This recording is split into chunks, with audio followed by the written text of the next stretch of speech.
After last night, Woodland Hills and its staff are really in the national spotlight. While officials have gone on record saying things do need to change, former employees say it goes far beyond that.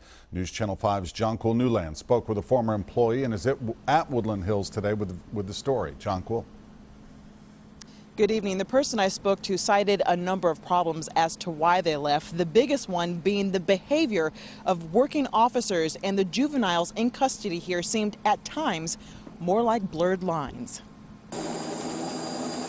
The recent events at Woodland Hills have shined a spotlight on the ongoing issues that have occurred behind these fences and walls. And then they're hopeless, they're depressed, and look what it ends up causing. This woman is a former guard at Woodland Hills. She asks that we keep her identity private, but in light of the last 2 days, she felt the need to speak out. I think that the policy is good if they can follow it. She currently works as a mental health technician, a profession she's held since the late 90s. In 2006, she began working at Woodland Hills with the hopes to make a difference in the youth's lives.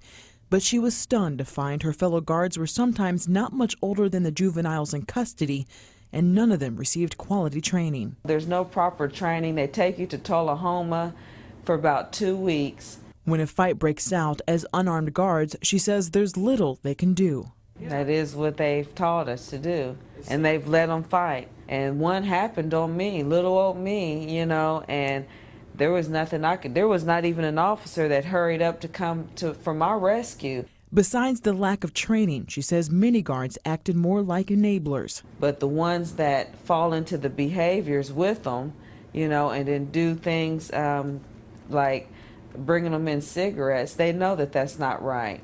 She says it's an environment no one can stand to be in long. High turnover rate, really bad. No one stays. One day, the state's going to come in and shut this place down, and I don't want my name in that. Now, according to DCS officials, Woodland Hills has been understaffed recently because they cannot find enough quality candidates. The former employees I spoke to today hopes that this is the start of change. They hope that the right officials hear this and begin making those changes from the top down. Live in Bordeaux, Jonquil Newland, News Channel 5 HD.